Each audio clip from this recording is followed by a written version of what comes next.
Quando a distância do ponto P até um ponto sobre o orifício, que nós tomamos como a origem do referencial, quando essa distância é muito maior do que o tamanho do orifício, que pode ser o raio, por exemplo, e quando a fonte que dá origem a ondas está a uma distância R0, que também é muito maior do que R', ou melhor, muito maior do que o tamanho do orifício. Nessas circunstâncias, o problema de determinar a perturbação que se originou aqui no ponto P, um ponto depois do orifício, a perturbação aconteceu antes do orifício, e essa perturbação a gente escreve sob a forma de ondas esféricas. Então, a teoria de Kirchhoff me permite escrever, dentro de uma excelente aproximação, V de R igual a V0 vezes uma integral, que é uma integral de superfície, e que agora escrevemos sob uma forma um pouco diferente do que havíamos adotado até aqui. Nós escrevemos essa integral como sendo e elevado a i vezes k vezes uma função.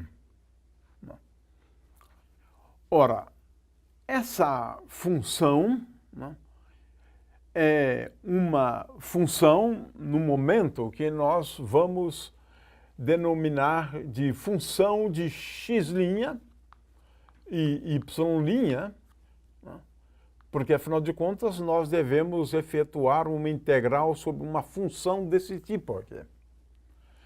Agora, essa função aí, nós sabemos que f de x', y', veja, x', y' é, só para lembrar, se eu tenho aqui um orifício, aqui eu tenho a origem do meu referencial, x' e y' são as coordenadas de um ponto P', onde esse ponto P' se encontra naquela região onde temos um orifício. De forma que P' tem coordenadas x' e y'. Isso é importante que se entenda. Nós vamos escrever essa função como sendo igual a módulo de R menos R' mais módulo de R0 menos R'. Aqui está.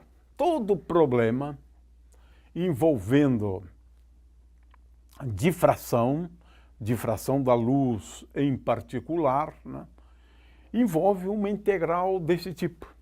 Por quê? Nós estamos aqui escrevendo a expressão para perturbação nesse ponto, como resultado de ondas emergentes desse ponto.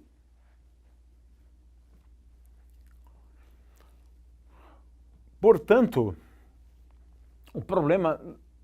todo o problema de difração é um problema de efetuar essas integrais. Em geral, isso é muito difícil. É muito difícil.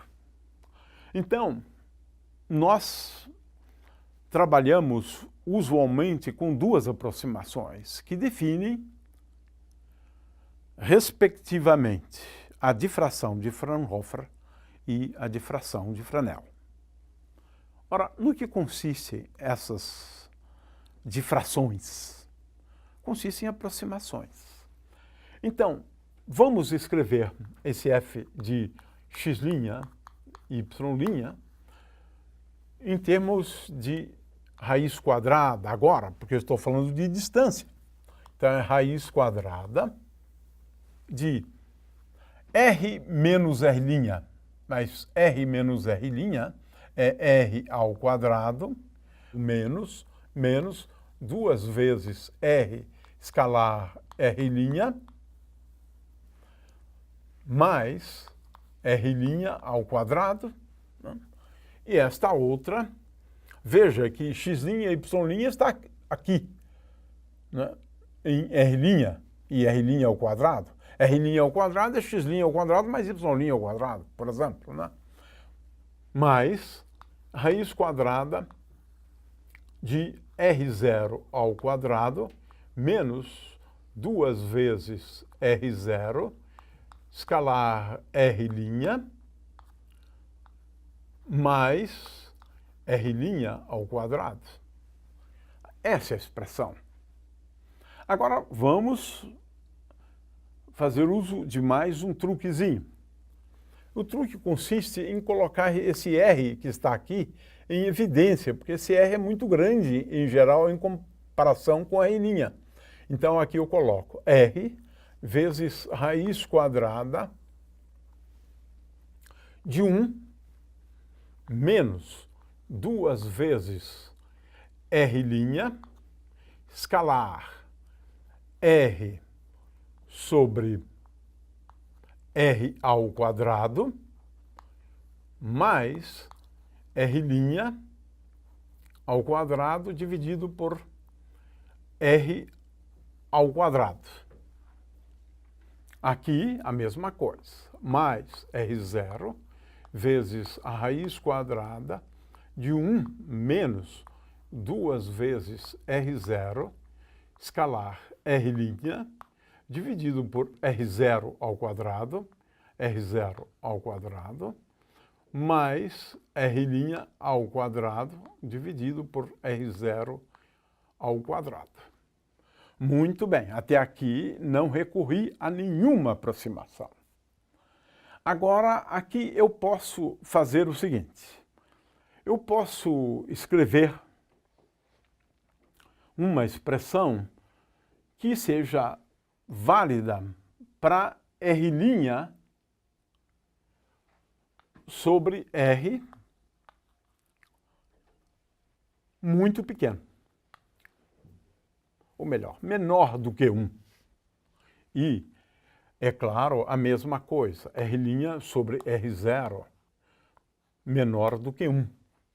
Depois a gente vai tratar o caso de menor do que 1 e distingui-lo do caso de muito menor do que 1.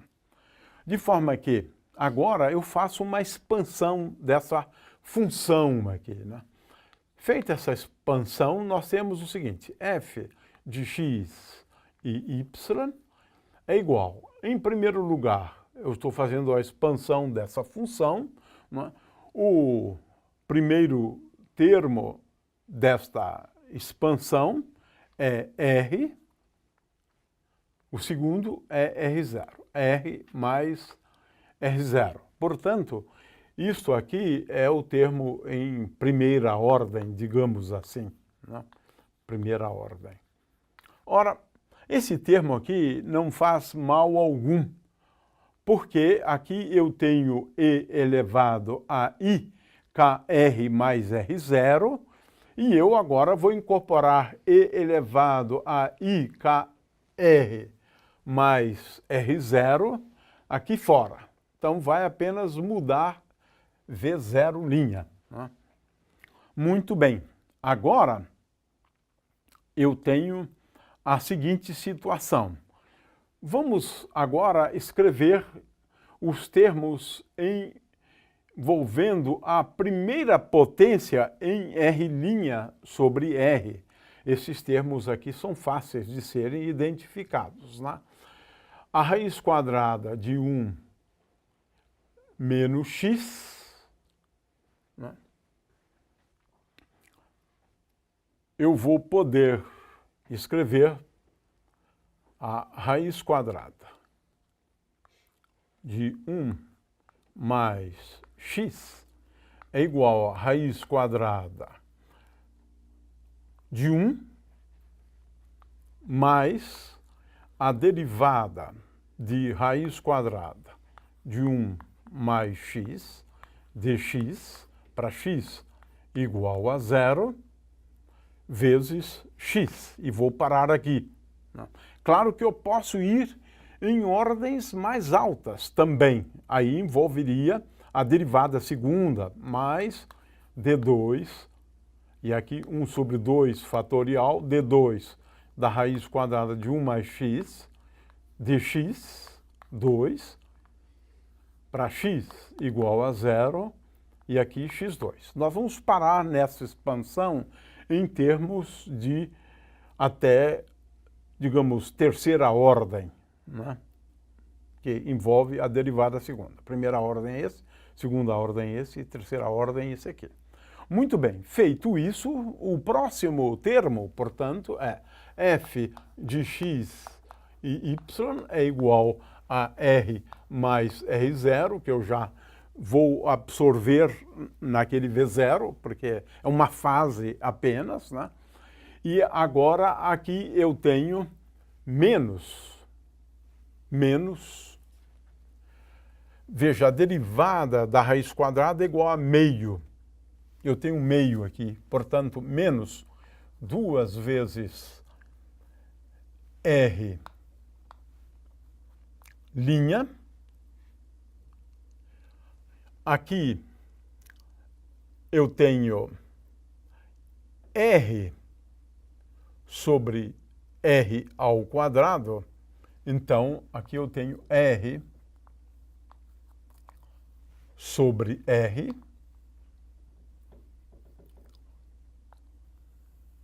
esse é o primeiro termo. Agora eu tenho um termo aqui também, mas tem a mesma forma. R escalar, R', R sobre R, mais R0 sobre R0. Esse aqui é o próximo termo na expansão. Finalmente, se eu for até termos quadráticos, né, nesta expansão, né, então o que nós vamos ter? Mais termos aqui. Por exemplo, R vezes meio de R' ao quadrado sobre R2, que já estou agora considerando a expansão desse termo aqui, até termos quadráticos em R' sobre R. Então, eu tenho um R vezes R' ao quadrado. Portanto, eu tenho este termo, eu tenho um outro termo, que é mais R0 sobre 2, vezes R' ao quadrado, dividido por R0 ao quadrado, mais... E agora tem mais termos, envolvendo R escalar, R' sobre R2 e assim por diante, ao quadrado, né? Mais termos. Termos agora que nós poderíamos chamar de terceira ordem ou termos quadráticos, né? Termos quadráticos. Nós fazemos uma expansão em potências de R' sobre R e R' sobre R0. Ora, se considerarmos essa expansão até termos lineares, isto define a difração de Fraunhofer. Estamos falando da difração de Fraunhofer. É uma aproximação, claro, válida para R' sobre R muito pequeno e para R' sobre R0 muito pequeno também. Se isto for válido, nós podemos parar a expansão aqui. Portanto, no caso da difração de Fraunhofer, nós consideramos apenas os termos lineares na expansão dessa função aqui. No entanto, se continuarmos e considerarmos também os termos de segunda ordem, nós estamos então falando da difração de Fresnel, ou de Fresnel, que também é uma aproximação, mas não tão restritiva quanto a difração de Fraunhofer. A difração de Fraunhofer, por outro lado, tem a vantagem de ser mais simples. Porque, vamos ver, envolve integrais simples. Agora, o que é importante que se entenda fisicamente é que, no final, o resultado, né, da difração de Fraunhofer, né, é que nós estamos, no fundo, aproximando uma onda esférica por uma onda plana. Porque agora a fase da onda é dada por uma função que descreve uma onda plana e uma onda plana harmônica.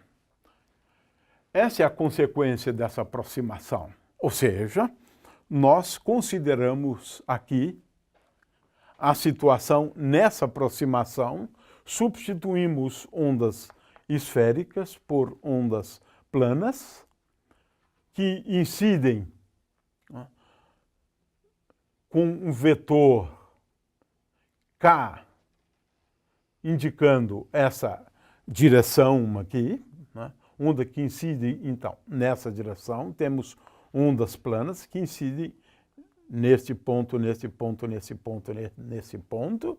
E agora, ondas planas emergentes do orifício. Aqui temos ondas planas emergentes da fonte e agora temos ondas planas emergentes do orifício. Então, trata-se de uma aproximação onde, em última análise, nós substituímos as ondas esféricas, porque tratar ondas esféricas é mais complicado, já vimos isso no caso da formulação de Fresnel, né? Nós substituímos as ondas esféricas por ondas planas, nessa aproximação, conhecida de aproximação de Fraunhofer. E ela só é válida para R' menor do que R e R' menor ou muito menor do que R0. Porque nessa expansão paramos nos termos de segunda ordem na expansão, os termos lineares. Aqui pegamos os termos quadráticos. De forma que nós temos duas formulações, uma mais simples, a de Fraunhofer, e a de Fresnel. A de Fresnel não é muito simples. Ela envolve integrais de função do tipo integral de e elevado a x2 dx, né? Então, não é muito fácil. A gente tem que recorrer a tabelas de integrais. Por mais simples que seja o orifício, a gente tem que recorrer a tabelas. Em geral, a gente trata melhor no caso em que a gente trata a difração de Fraunhofer.